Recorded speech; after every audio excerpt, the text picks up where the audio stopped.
Շնորհակալություն։ Նախորդ ճեպազրույցի ժամանակ ձեր սպառնալիքներից հետո, որ եթե մեզ չընտրեք պատերազմ կեղի 50 բալ երկաշարժ կեղի սա կկործանվեն վարի կգնան, մեզ հաշմանդամ կսարքեն, մենք էլ անգործ կմնանք։ Ես այս մի շաբաթվա ընթացքում լավ երկար մտածեցի, գցեցի, բռնեցի եւ որոշեցի ամեն դեպքում ռիսկի դիմել եւ ձեր ձայն չտալ հաջորդ ընտրություններին, բայց դա չի նշանակում, որ ես նախկիններին եմ ձայն տալու, որտեղ ես նախկիններից եմ զզվում, որտեղ եթե իրենք օրինակ նորմալ իշխանություն լինեին, բացի մի փոքրից իհարկե, եթե նորմալ իշխանություն լինեին, դուք այսօր այստեղ կանգնած չեք լինի, Արցախը կլիներ, հանձնված չէր լինի, հազարավոր զոհեր չենք ունենա, մեզ էլ չեք սպառնա հաջորդ ընտրություններով եւ մնացածով։ Հիմա հարցս Դուք այնուամենայնիվ բացի պատերազմի սպառնալիքից նաև քաղաքական դաշտում ձեր թիմակիցները սպառնալիքներն այսպես ասած սպառնում են կամ հանրությանը վախեցնում են ինչ-որ ուժերով, օրինակ Ռոբերտ Քոչարյանով, օրինակ ռուսներով, ինչ-որ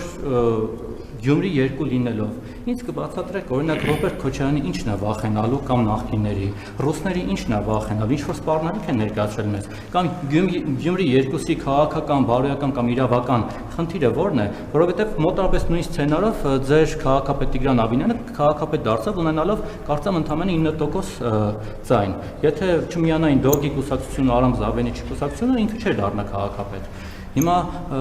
առավելևս որ նույն Սամվել Կարապետյանի ուժը մյուսները հայտարարել են, որ մենք Ռոբերտ Քոչարյանին ձայն չենք տալու այդ վախենալու կերպարին, որովհետև մեկին չենք միանալու եւ մեր ձայները չենք տալու։ Հիմա ինչ եք Ռոբերտ Քոչարյանով վախեցնում,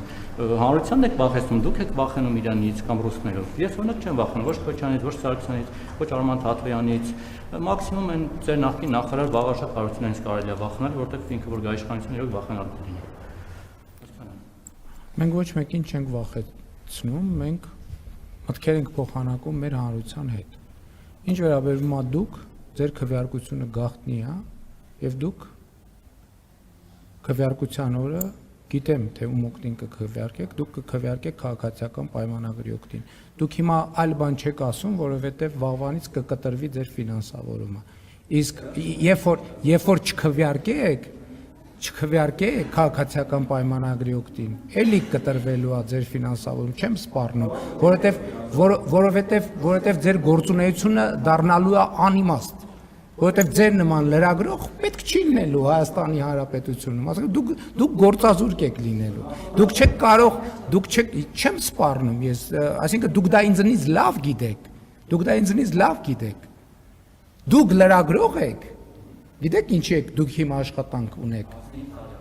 Չէ, 15 տարի, այդ կներեք Ռուբիկ Հակոբյանը, չէր կներեք, ինչ էր տեղի ունեցել ձեզ այդ, չի եղել ձեզ այդ տենց բան, երբ է եղել դա։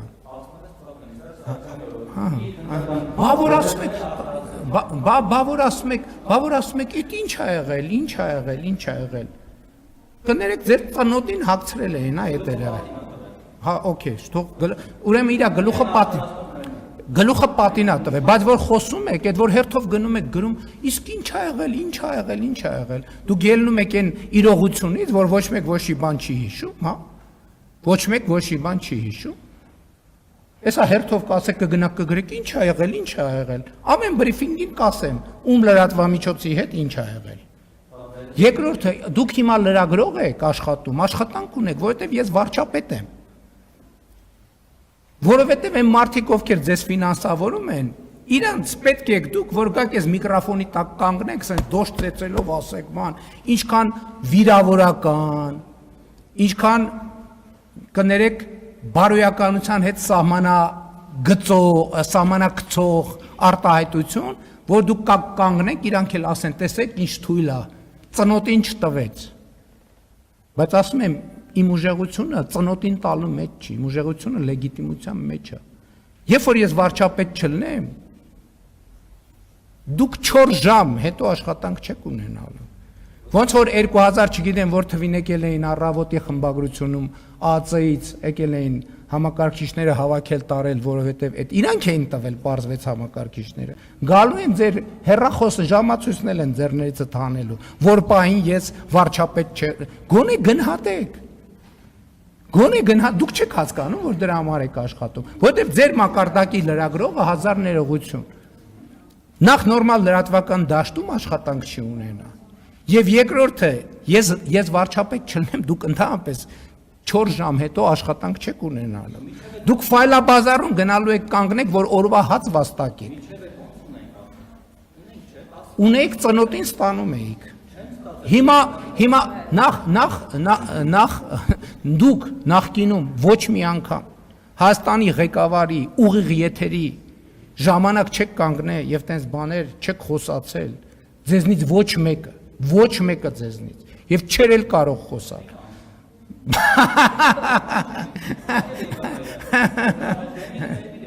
Շատ լավ։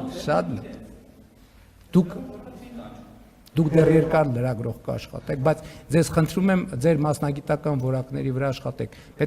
Պետքա մի քիչ բան անել, վերապատրաստումների գնալ, պետքա մի քիչ գումար ծախսել սեփական կրթական մակարդակը բարձրացնելու, իրազեկվածության մակարդակը բարձրացնելու, պրոֆեսիոնալ մակարդակը Ես գնում եմ կառավարական ակադեմիա, չմտածեք ես ձեզ համարում եմ, որ դուք ենթադրենք վատ եմ վերաբերվում, տենց եմ։ Չէ,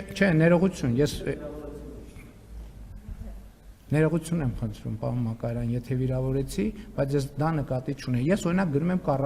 կառավարման ակադեմիա սովորում եմ, հետո ուրիշ տեղել եմ գնալու սովորելու։ Ես անընդհատ սովորում եմ, որովհետև ես տեսնում եմ, որ ես բոլորը սովորելու կարիք ունեն, որովհետև ես տեսնում եմ, որ ես սխալվում եմ։ Ելնում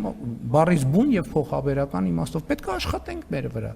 Ու քանի որ դուք դեռ երկար լրագրող եք աշխատելու, մենք էլ դեռ երկար ստեղ հարց ու պատասխան ենք ունենալու։ Ես առաջարկում եմ, որ երկուսս էլ մեզ վրա աշխատենք։ Ես ին վրա աշխատեմ, որ հանկարծ ձեզ չվիրավորեմ կամ առնվազն տպավորություն չստեղծեմ, որ ձեզ վիրավորում եմ, դուք էլ ձեր վրա աշխատեք, որ կամ չվիրավորեք, կամ էլ առնվազն տպավորություն չստեղծեք, թե ծնոտին չենք տա այդ հաստատ։